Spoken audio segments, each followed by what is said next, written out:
Hello, आवाज आ रही है?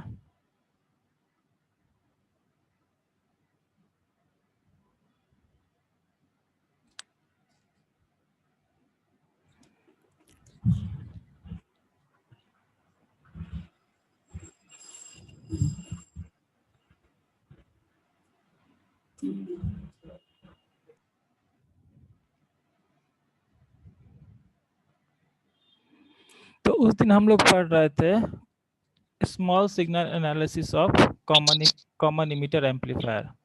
Small signal analysis of common.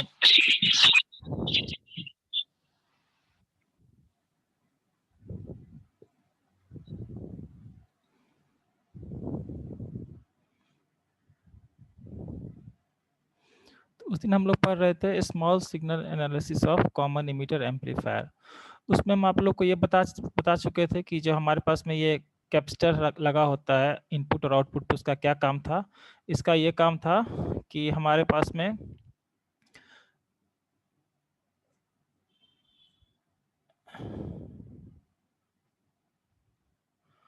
यहाँ पे कैपेसिटर लगा होता है।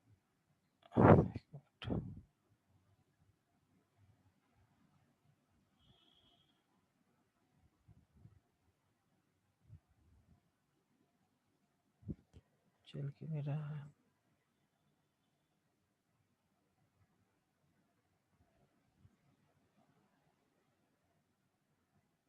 क्या हो गया पेन में?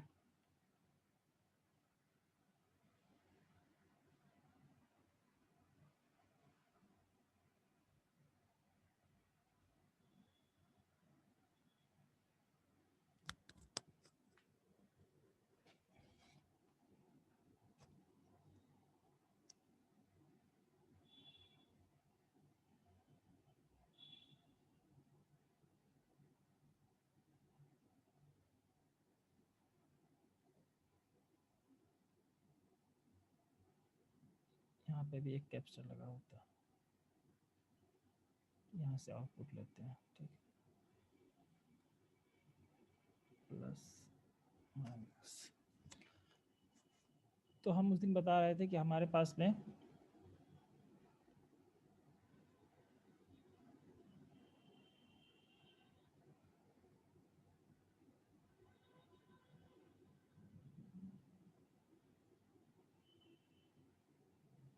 आगे नहीं बढ़ता इसमें।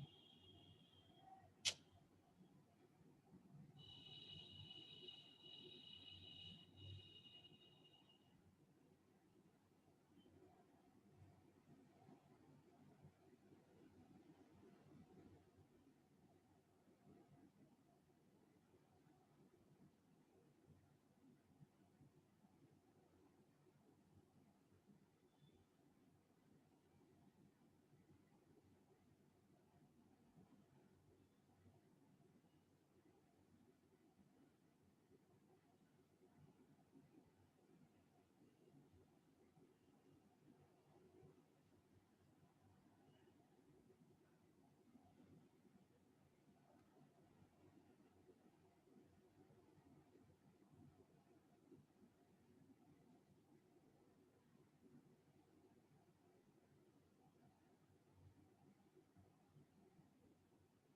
है, उस दिन हम बता रहे थे।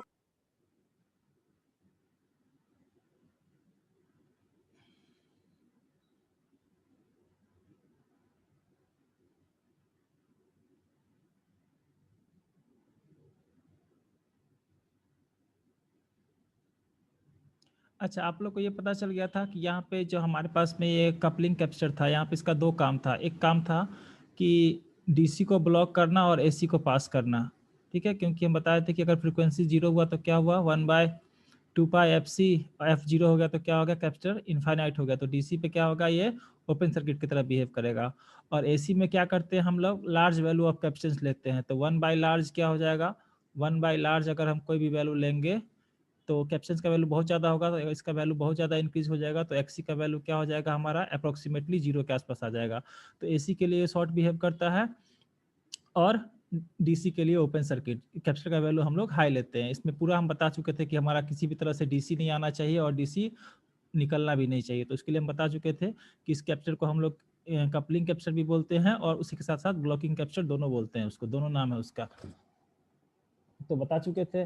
तो आज हम लोग इसका एसी एनालिसिस करेंगे। एसी एनालिसिस करने के लिए हम लोग क्या करते हैं, जब भी हमको ट्रांजिस्टर का एसी एनालिसिस करना होता है तो उसके लिए हम लोग 2-3 रूल होता है कि हम एक तो हमारे पास में उसमें जितना भी डीसी सोर्स लगा हुआ है उसको हम लोग क्या करते हैं, डीसी जितना भी डीसी सोर्स लगा हुआ है उसको हम लोग ओपन सर्किट से, उसको हम लोग शॉर्ट सर्किट से रिप्लेस कर देते हैं। क्योंकि जब हम ट्रांजिस्टर का एसी एनालिसिस करना होता है हमको, जैसे तो उसमें हम लोग उसको उसके डीसी वोल्टेज को हम लोग शॉर्ट सर्किट कर देते हैं, क्योंकि ट्रांजिस्टर में हमारा डीसी वोल्टेज प्रेजेंट होता है बाइसिंग के लिए और हमको एसी सिग्नल को एम्पलीफाई करना होता है।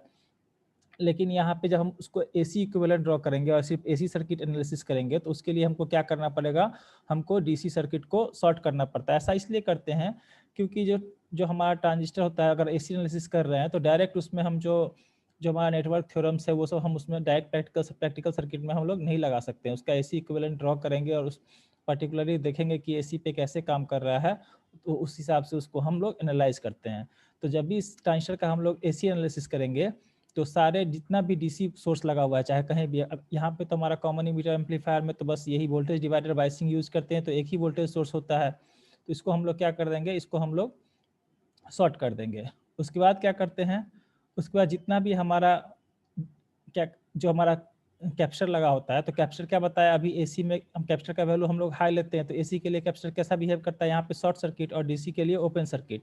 तो जब हम डीसी एनालिसिस करते थे ट्रांजिस्टर का, इससे पहले जितना भी एनालिसिस किए थे हम लोग वो डीसी एनालिसिस करते थे, वहाँ पे हम लोग कैप्चर नहीं दिखाते थे। जब वोल्टेज डिवाइडर बाइसिंग कर रहे थे तो कैप्चर को नहीं दिखा रहे थे या किसी चीज़ को नहीं दिखा रहे थे, वहाँ पे सिर्फ हम लोग बाइसिंग का देख रहे थे। तो वहाँ पे अगर हम लोग को अगर ट्रांजिस्टर का डीसी एनालिसिस करना होगा तो हम लोग कैप्चर को ओपन सर्किट से दिखाएंगे, और जब ट्रांजिस्टर का हम लोगों को एसी एनालिसिस करना होगा तो जितना भी कैप्चर है उसको हम लोग शॉर्ट सर्किट से दिखाएंगे।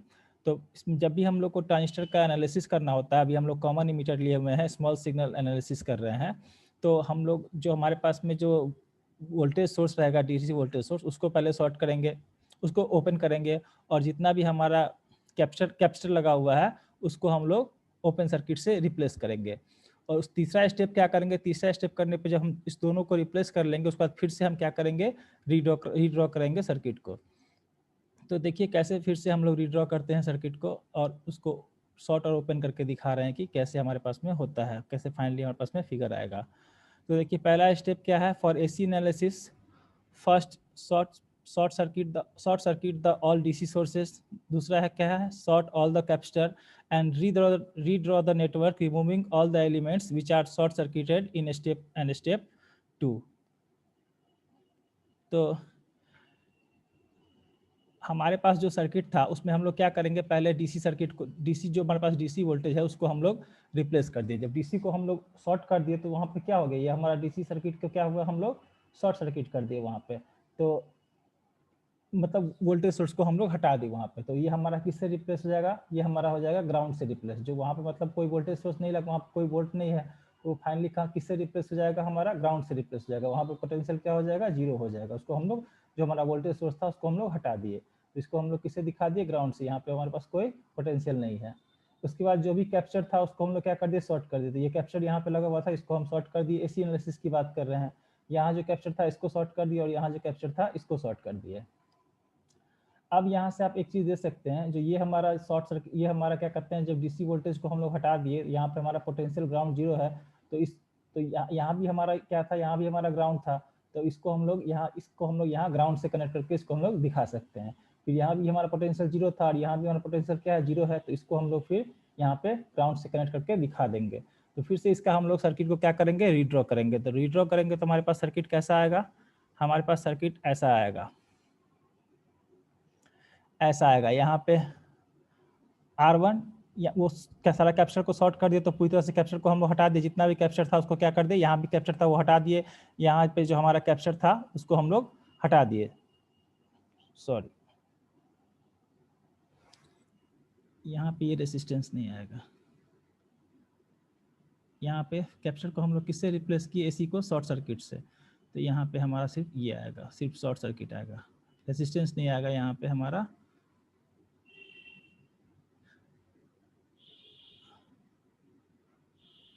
शॉर्ट सर्किट आएगा यहाँ पे, ये रेजिस्टेंस नहीं होगा। वो कैप्चर यहाँ पे शॉर्ट था ना, यहाँ पे शॉर्ट, यहाँ पे कैप्चर शॉर्ट सर्किट हो गया तो रेजिस्टेंस क्या हो गया हमारा, शॉर्ट हो गया। यहाँ पे देखिए फिर से कि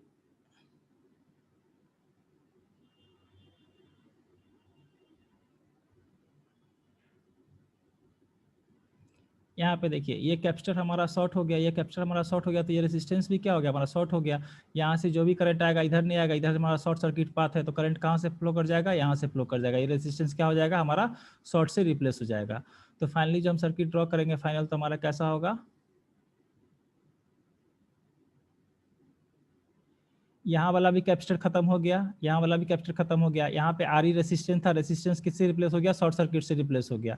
रेसिस्टेंस हमारा किससे रिप्लेस हो गया, शॉर्ट सर्किट से हमारा रिप्लेस हो गया। तो यहाँ पे आर ई भी खत्म हो गया, सिर्फ यहाँ पे हमारा इमीटर का टर्मिनल दिखा रहे हैं यहाँ पे हम।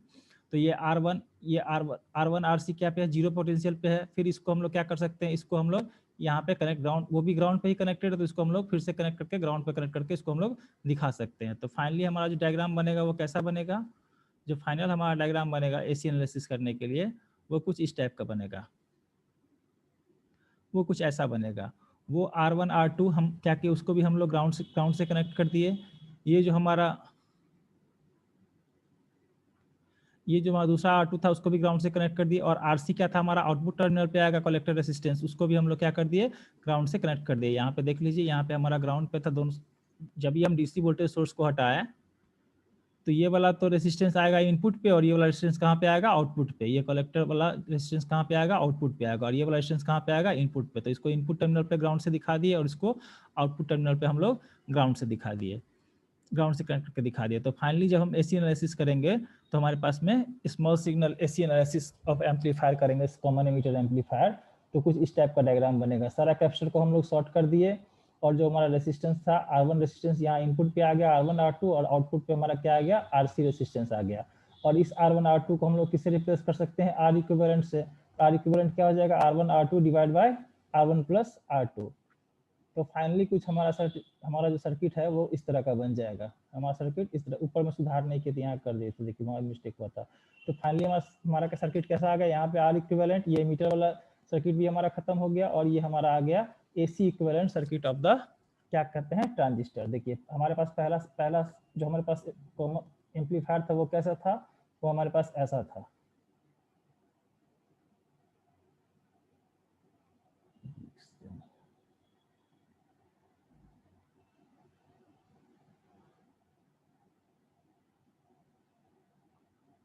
ठीक है, ये हमारा था small signal common emitter amplifier था। इसमें इसका जब हम एसी एनालिसिस करेंगे तो हमारे पास फाइनली क्या, कैसा डायग्राम आ जाएगा, कुछ ऐसा डायग्राम आ जाएगा। तो हमारे पास ये डायग्राम आ जाएगा। ये डायग्राम कैसे आ गया, क्योंकि एसी एनालिसिस में बताया स्टेप नंबर 1 कि जितना भी डीसी वोल्टेज है उसको हम लोग शॉर्ट सर्किट कर देंगे, और उसको हम लोग शॉर्ट सर्किट कर देंगे, और जितना भी हमारा कैपेसिटर है, जिसको हम लोग ब्लॉकिंग कैपेसिटर भी बोलते हैं और कपलिंग कैपेसिटर भी बोलते हैं। ब्लॉकिंग कैपेसिटर क्यों बोलते हैं, क्योंकि डीसी को ब्लॉक करता है। और कपलिंग कैपेसिटर क्यों बोलते हैं, क्योंकि एसी को कपल करता है, एसी के लिए वो शॉर्ट सर्किट प्रोवाइड करता है, तो एसी आराम से पास करता है और डीसी को ब्लॉक कर देता है। हम पिछले लेक्चर में सारा बताए थे कि पहले से कुछ डीसी आता है, उसको ब्लॉक करना होता है, फिर फाइनली भी बाहर में हमारा कुछ डीसी नहीं आना चाहिए, क्योंकि डीसी जो होगा वो हमारा बाइसिंग को गड़बड़ा देगा, और बाइसिंग का वोल्टेज करंट में डिफरेंस होगा, तो हमारा ऑपरेटिंग पॉइंट शिफ्ट हो जाएगा इधर उधर, सैचुरेशन से कट ऑफ सैचुरेशन में चला जाएगा, एक्टिव में रहेगा नहीं। तो ये सब भी हम बताए थे। तो फाइनली जो हमारा common emitter small signal amplifier था वो अब कैसा बन गया, वो ऐसा बन गया। यहाँ पे R इक्विवेलेंट इक्वल टू क्या हो गया, R1 R2 bye R1 plus R2। यहाँ इमीटर रेसिस्टेंस खत्म हो गया क्योंकि कैप्चर लगा था, शॉर्ट सर्किट से रिप्लेस हो गया, और यहाँ पे RC आ गया जो कि ग्राउंड से हम कनेक्ट कर दिया उसको, तो हमारा सोर्स था वो खत्म हो गया। तो जब भी हमको एसी एनालिसिस करना होता है तो हम लोग क्या करते हैं, डीसी वोल्टेज को हटा देते हैं, शॉर्ट सर्किट कर देते हैं, उसको ग्राउंड पोटेंशियल पे दिखाते हैं, हटा देते हैं उसको। उसके बाद हम लोग जो हमारा कैपेसिटर, जितना भी कपलिंग कैपेसिटर और क्या कहते हैं बाईपास कैपेसिटर, जो इमीटर के पास जो कैपेसिटर लगा हुआ था उसको हम लोग बाईपास कैपेसिटर बोलते हैं। क्यों, क्योंकि यहाँ पे वो एसी को शॉर्ट करता काम वही है कि एसी यहाँ पे आसानी से पास कर जाएगा, तो ये रेसिस्टेंस हमारा खत्म हो गया। यहाँ पे जो इमीटर रेसिस्टेंस था उसका वैल्यू क्या हो गया, खत्म हो गया। इमीटर रेसिस्टेंस हम लोग क्यों लगाए थे, क्योंकि वोल्टेज डिवाइडर बाइसिंग में वैसा बाइसिंग स्कीम ही था, R1 R2 और नीचे इमीटर रेसिस्टेंस। क्योंकि वोल्टेज डिवाइडर बाइसिंग ही करते हैं हम, जब हमारा ऑपरेटिंग हमको एक्टिव रीजन में अच्छे से रखना होता है, तो सबसे अच्छा कौन सा होता है, वोल्टेज डिवाइडर बाइसिंग। क्यों, क्योंकि उसमें हमारा इक्वेशन आया था, बीटा इंडिपेंडेंट इक्वेशन आता है, टेम्परेचर से भी कोई किसी तरह का कोई कलेक्टर करंट चेंज नहीं होता है, किसी तरह का कुछ हमारा ऑपरेटिंग पॉइंट शिफ्ट नहीं होता है। यहाँ पे जब एसी एनालिसिस किए तो यहाँ पे जो कैप्चर था वो उसको शॉर्ट सर्किट किए, तो ये वाला आरी वाला रेजिस्टेंस क्या हो गया, हमारा खत्म हो गया। तो वो जो हमारा voltage signal small signal amplifier था कॉमन एमीटर, वो कुछ अब ऐसा बन गया जब हम उसको एसी एनालिसिस करते हैं। उसी तरह जब हम लोग डीसी एनालिसिस कर रहे थे तो हमारे पास क्या था, कोई कैप्चर वैप्चर हम लोग नहीं दिखाते। क्यों, क्योंकि कैप्चर हमारा वहाँ पे ओपन सर्किट से रिप्लेस हो जाता था, ओपन सर्किट से रिप्लेस हो जाता है। बाइसिंग में हम लोग सिर्फ ऐसे ही सिर्फ डीसी को ले रहे थे, लेकिन अगर एसी सर्किट भी दिया हुआ है उसमें हम लोगों को उसका बाइसिंग, अगर हम लोग को उसका दिखाना है बाइसिंग, तो हम लोग क्या करेंगे, जितना भी हमारा कैप्चर है उसको हम लोग ओपन सर्किट से दिखाएंगे। तो ये हमारा हो गया क्या कहते हैं, AC equivalent circuit of the common emitter small signal amplifier. अच्छा, उसके बाद हम लोग एक और चीज देखेंगे, equivalent model of transistor. Equivalent model of transistor क्या होता है, तो देखिए आप डायोड भी पढ़े होंगे। डायोड में क्या पढ़े थे आप लोग, डायोड में आप लोग पढ़े होंगे 2-3 मॉडल। एक मॉडल डायोड में संजय सर पढ़ाए होंगे, हम तो नहीं पढ़ाए थे। तो डायोड में आप लोग 3 मॉडल पढ़े होंगे, एक तो पीस वाइज लीनियर मॉडल, एक कांस्टेंट वोल्टेज ड्रॉप मॉडल, एक आइडियल मॉडल। आइडियल मॉडल में क्या बताए थे, सिर्फ ऑफ ऑन स्विच की तरह बिहेव करेगा, अगर ऑन रहा तो शॉर्ट सर्किट और ऑफ रहा तो open circuit. Constant voltage drop में क्या बताया थे कि ऑन हुआ तो 0.7 वोल्ट जो या फिर 0.2 जर्मेनियम है तो उस वोल्टेज से वहां पर रिप्लेस हो जाएगा, और ऑफ हुआ तो फिर वहां पे हट जाएगा हमारा। और जब हम पीस वाइज लीनियर मॉडल में क्या दिखाया जाता था कि 0.7 वोल्ट और थोड़ा सा हम लोग डायनामिक रेसिस्टेंस RF भी दिखाते हैं वहां पे साथ में। तो ये 3 मॉडल होता है। उसी तरह ट्रांजिस्टर को भी हम लोग 3 मॉडल से दिखाते हैं। एक हमारा होता है हाइब्रिड मॉडल, एक होता है हमारा आरई मॉडल, एक होता है हमारा हाइब्रिड पाई मॉडल। तो एसी इक्विवेलेंट सर्किट ड्रॉ करने का तरीका आप समझ गए कि हमको कैपेसिटर को शॉर्ट कर देना है, डीसी वोल्टेज सोर्स को हटा देना, और उसके अकॉर्डिंग फिर से क्या करना है, फिर से हमको सर्किट को रीड्रॉ कर लेना है उसके अकॉर्डिंग, जो हटने के बाद जैसा सर्किट बना उसको फिर से रीड्रॉ कर लेना है हमको। उसके बाद क्या करना होता है, हम लोग को ट्रांजिस्टर का मॉडलिंग करना पड़ता है। या तो हम लोग हाइब्रिड मॉडल में उसका एनालिसिस कर सकते हैं, या तो आरई मॉडल में कर सकते हैं, या फिर हाइब्रिड पाई मॉडल में कर सकते हैं। आप लोगों को तीनों मॉडल पढ़ना है, हाइब्रिड मॉडल भी पढ़ना है, आरई मॉडल भी पढ़ना है, और हाइब्रिड पाई मॉडल भी पढ़ना है। तो जब हम स्मॉल सिग्नल एनालिसिस की बात करते हैं तो हम लोग हाइब्रिड मॉडल, आरई मॉडल और हाइब्रिड पाई मॉडल तीनों मॉडल कर सकते हैं। तो तीनों मॉडल को हम लोग बारी बारी से पढ़ेंगे। तीनों मॉडल थोड़ा सा लंबा है, ठीक है, तीनों मॉडल को बारी बारी से पढ़ेंगे हम लोग। तो हम लोग ये आरई मॉडल, इसको हम लोग टी मॉडल भी बोलते हैं, इसको हम लोग टी मॉडल भी बोलते हैं। किसी बुक में सेड्रा स्मिथ में टी मॉडल ही लिखा हुआ है इसको, और बॉयल स्टेट की बुक में पढ़िएगा तो इसको आरई मॉडल बोला हुआ है, ठीक है। स्मॉल आरई यहाँ पे यहाँ पे स्मॉल आरई है, कैपिटल आरई नहीं लिखते हैं क्योंकि मीटर रेसिस्टेंस को जो हम लोग जनरली आरई कैपिटल आरई से दिखाते हैं, तो इसीलिए इसको स्मॉल आरई मॉडल बोलते हैं, स्मॉल आरई मॉडल इसको हम लोग बोलते हैं। तो स्मॉल आरई मॉडल, हाइब्रिड मॉडल या फिर हाइब्रिड पाई मॉडल, किसी भी तरीके से ट्रांजिस्टर को हम लोग एनालाइज कर सकते हैं, कोई भी मॉडल से हम लोग एनालाइज कर सकते हैं। आंसर करीब करीब सब में सेम ही आएगा। अगर ट्रांजिस्टर का जो भी वोल्टेज गेन वोल्टेज कुछ भी निकालना हो तो तीनों मॉडल से आंसर हमारा करीब करीब सेम ही आएगा। पॉइंट का कुछ थोड़ा सा डिफरेंस होता है, लेकिन करीब करीब सेम ही आंसर आता है, ठीक है। तो पहले हम लोग आरई मॉडल पढ़ते हैं। आरई मॉडल थोड़ा सा सिंपल है। तो आरई मॉडल में हम लोग पढ़ते हैं low frequency model. Low frequency, अगर हमारा स्मॉल सिग्नल है लेकिन अगर लो फ्रीक्वेंसी है तो उसके लिए हम लोग यूज करेंगे,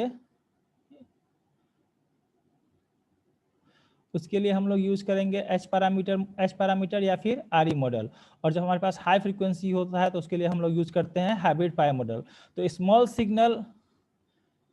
सिग्नल मतलब क्या हुआ कि सिग्नल का एम्पलीट्यूड छोटा है, एम्पलीट्यूड कम है, मतलब less than 1 volt, less than 1 volt को हम लोग बोलते हैं स्मॉल सिग्नल।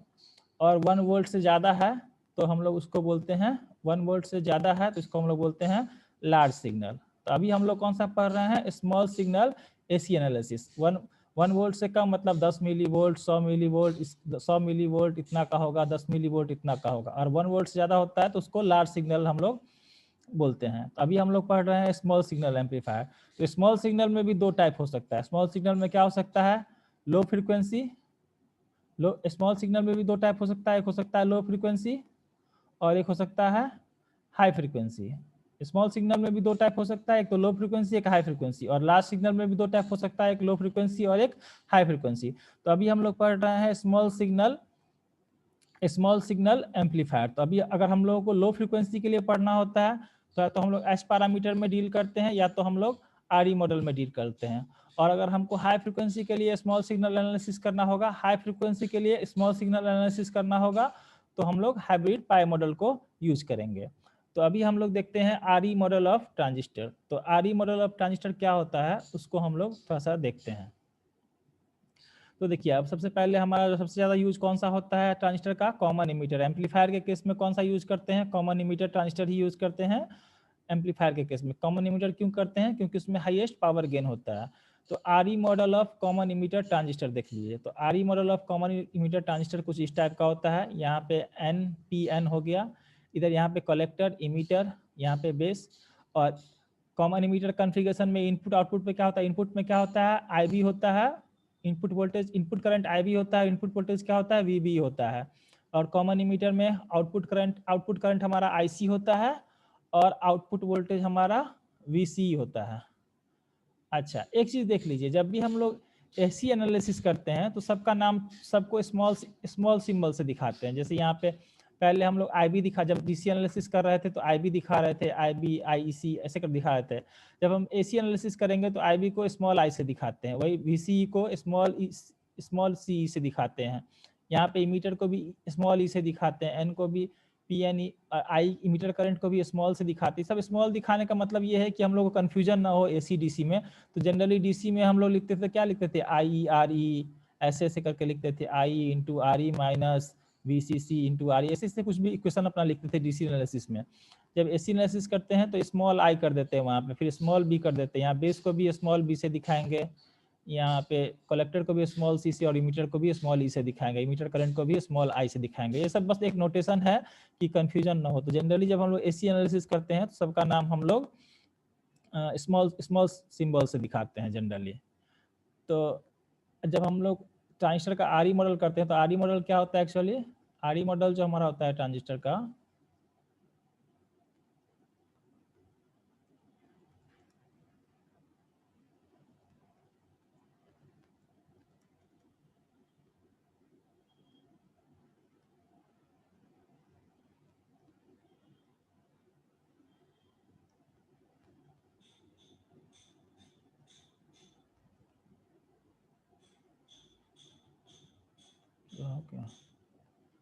अच्छा चलो तो हम लोग इसको स्मॉल से दिखाते हैं। तो आरई मॉडल को किससे रिप्लेस कर, आरई मॉडल को हम लोग कैसे ड्रॉ कर सकते हैं, तो इसको अगर हम लोग बैक टू बैक डायोड के रूप में दिखा दिए जैसे पहले भी किए थे। तो ट्रांजिस्टर को हम लोग, ट्रांजिस्टर का जब हम लोग सर्किट एनालिसिस करते हैं तो ट्रांजिस्टर को बैक टू बैक डायोड से दिखा सकते हैं। लेकिन ये भी बताए थे कि दो बैक टू बैक डायोड कभी भी ट्रांजिस्टर की तरह काम नहीं कर सकता है, क्योंकि उसमें उसके बीच में बॉन्डिंग फोर्स नहीं होता है, ठीक है। और डोपिंग भी उस तरह का नहीं होता है। हमारा ट्रांजिस्टर का अलग था, किसी कहीं पे ज़्यादा डोपिंग था, कहीं पे कम डोपिंग था, कहीं पे उसका कुछ फंक्शन अलग था। लेकिन जब हम लोग सर्किट एनालिसिस करते हैं ट्रांजिस्टर का तो हम लोग उसको बैक टू बैक डायोड से उसको हम लोग एनालाइज कर सकते हैं। तो इस ट्रांजिस्टर को हम लोग बैक टू बैक डायोड से दिखा दिए। तो हमारा क्या होता है, ये बेस इमीटर जंक्शन फॉरवर्ड होता है, फॉरवर्ड बायस होता है, और कलेक्टर बेस जंक्शन हमारा क्या होता है रिवर्स बायस होता है। तो ये वाला डायोड रिवर्स बायस और ये वाला डायोड पीएन जंक्शन हमारा क्या हो गया फॉरवर्ड बायस। तो उसी हिसाब से हम लोग क्या करेंगे आरई मॉडल को ड्रॉ करेंगे। तो आरई मॉडल को जो हम लोग ड्रॉ करते हैं तो यहाँ पे हम लोग दिखाते हैं आईसी। तो आईसी के पास दिखाते हैं current dependent source. Current dependent source भरे होंगे, करंट डिपेंडेंट करंट सोर्स, और आप देखे होंगे करंट डिपेंडेंट वोल्टेज सोर्स, ऐसा कुछ आप लोग देखे होंगे। तो ये हमारे पास क्या है करंट डिपेंड, यहाँ हमारे पास किस टाइप का सोर्स है current dependent current source. Current dependent current source क्यों है, क्योंकि आईसी किस पे डिपेंड करता है बीटा इंटू आईबी पे। यहाँ पे हमारा आईबी चला और आईसी किसके बराबर होता है बीटा इंटू आईबी प्लस आईसीबीओ भी होता है, लेकिन यहाँ पे रिवर्स करंट को हम लोग नेग्लेक्ट कर रहे हैं, बहुत कम होता है, ठीक है। तो आईसी इक्वल टू आईसी हमारा यहाँ पे था, तो आईसी इक्वल टू क्या होता है बीटा आईबी।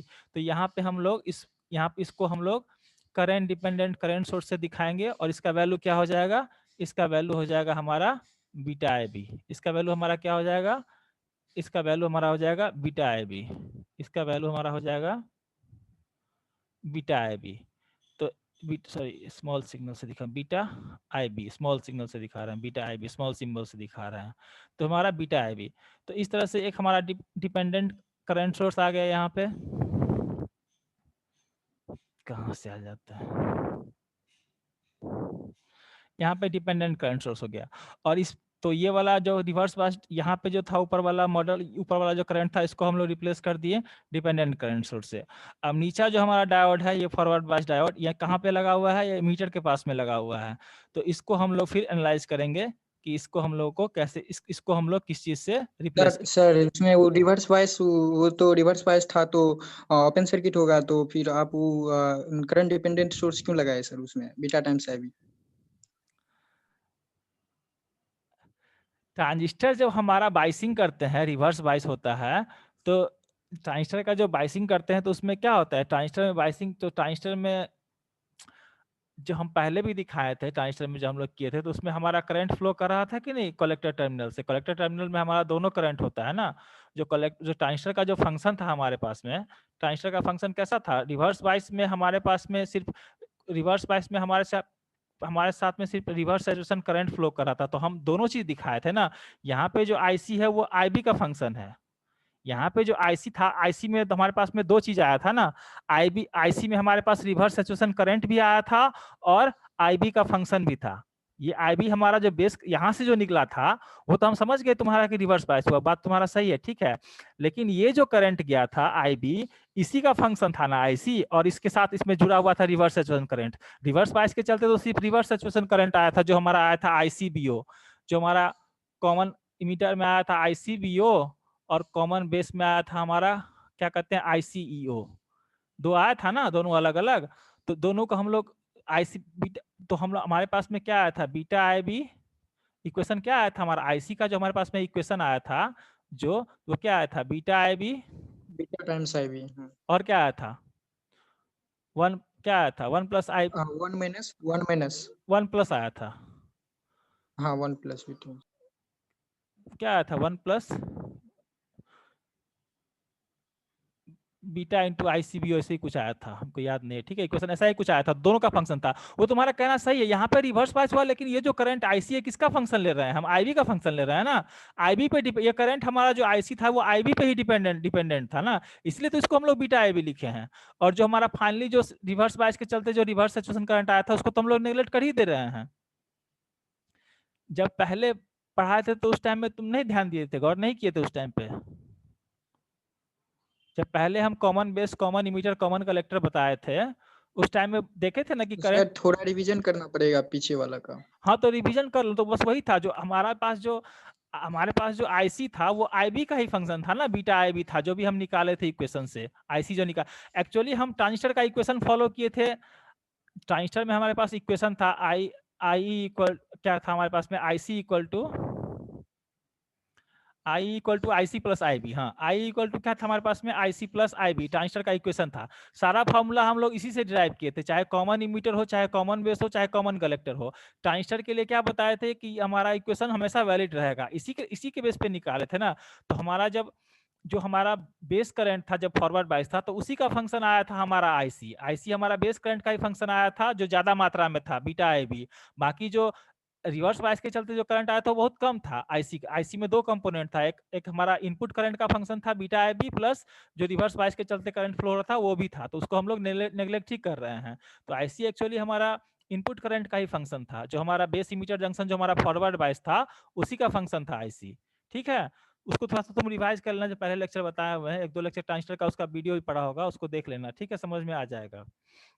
तो यहाँ पे आईसी एक्चुअली हमारा क्या था, बेस करंट का ही फंक्शन था। तो बेस करंट का फंक्शन क्या था, बीटा आई बी, और किस टाइप का करंट सोर्स हो गया, वो हमारा डिपेंडेंट करंट सोर्स हो गया। तो ये तो हमारा जो इधर वाला टर्मिनल है इसको तो हम लोग बीटा आई बी से हम लोग दिखा दिए, जो हमारा रिवर्स बायस जंक्शन आया था। रिवर्स बायस जंक्शन था, आउटपुट करंट हमारा कलेक्टर करंट ही था ना जी, आउटपुट करंट हमारा कलेक्टर करंट ही था, और आउटपुट जंक्शन हमारा रिवर्स बायस ही था।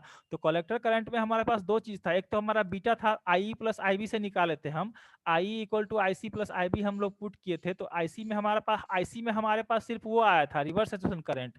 जो या फिर IC equal to I minus IB जो भी हो गया, तो उस हिसाब से हमारा सिर्फ उस हिसाब से हमारा सिर्फ क्या क्या कहते हैं, जो हमारा IC आया था वो IB का ही फंक्शन आया था। ठीक है, वो सही है कि रिवर्स बायस है तो उधर हमारा करंट उसके चलते फ्लो नहीं करेगा। तो हमारा करंट जो था वो इनपुट का ही फंक्शन था, इनपुट करंट का ही वो फंक्शन था, इसीलिए इसको हम लोग करंट डिपेंडेंट करंट सोर्स ही बोल रहे हैं। कौन सा source? Voltage dependent current source नहीं है ये करंट डिपेंडेंट करंट सोर्स ही है, क्योंकि ये इनपुट करंट पे डिपेंड कर रहा है। ठीक है, अगर ऐसा होता, अगर बाइसिंग के चलते ये करंट आता तो यहाँ पे वोल्टेज डिपेंडेंट करंट सोर्स दिखाते ना। अगर हमारा बाइसिंग के चलते अगर यहाँ पे करंट आता ये वाला, तो उसको हम लोग वोल्टेज डिपेंडेंट करंट सोर्स दिखाते हैं। लेकिन क्या है, ये करंट डिपेंडेंट करंट सोर्स है, जो किसका फंक्शन है? IB का ही फंक्शन है, इनपुट करंट का ही। तो इसको हम लोग IB से रिप्लेस कर दिए। अब बात आता है इस डायोड का, ये जो हमारा था, तो इस बेस इमीटर जंक्शन पे जो ये हमारा फॉरवर्ड बायस डायोड है, तो इसको हम लोग किस तरह से एनालाइज करते हैं, किस तरह से रिप्लेस करते हैं RE मॉडल में, जो मॉडल बना रहे हैं। तो हम अगर इनपुट कैरेक्टरिस्टिक्स की बात करें तो इसको हमको रिप्लेस करने के लिए पहले इनपुट कैरेक्टरिस्टिक्स के पास जाना पड़ेगा। तो इनपुट कैरेक्टरिस्टिक्स हमारा ट्रांजिस्टर में किसके अक्रॉस था, किसके किसके खिलाफ था? एक IB versus VB। Common emitter transistor में जो इनपुट करंट क्या था, हमारा IB था, और इनपुट इनपुट वोल्टेज क्या था हमारे पास में? VB था। इनपुट करंट IB था, कॉमन इमीटर देख लेना, फिर से रिवाइज कर लेना। इनपुट करंट IB था और इनपुट वोल्टेज हमारा VB था। तो कुछ इस तरह का कर्व आया था, इस तरह का कर्व आया था। तो यहाँ पे हम लोग डायनामिक रेसिस्टेंस, जो हमारे पास में AC रेसिस्टेंस बोलो या डायनामिक रेसिस्टेंस बोलो, उसको डिफाइन किए थे क्या? Del VBE upon change in base to emitter voltage divided by change in base current. वो हमारा क्या डिफाइन हुआ था? वो हमारा डिफाइन हुआ था, चाहे डायोड हो, चाहे फॉरवर्ड बायस PN जंक्शन हो, दोनों का कैरेक्टरिस्टिक्स कैसा होता है? सेम होता है। तो इसी जैसा कि डायोड में ये रेसिस्टेंस, AC रेसिस्टेंस आता था, input voltage divided by input current, change in input voltage, change in voltage, उसमें यहाँ पे तो इनपुट का कुछ मतलब ही नहीं था, change in voltage upon change in current. यहाँ पे क्या, बेस इमीटर जंक्शन हमारा क्या होता है? इनपुट पार्ट में होता है। तो change in input voltage divided by change in input current, हमारे पास क्या आ जाएगा? RD आ जाएगा, डायनेमिक रेसिस्टेंस। ठीक है, इस RD को हमारा किस साइड में आ रहा है?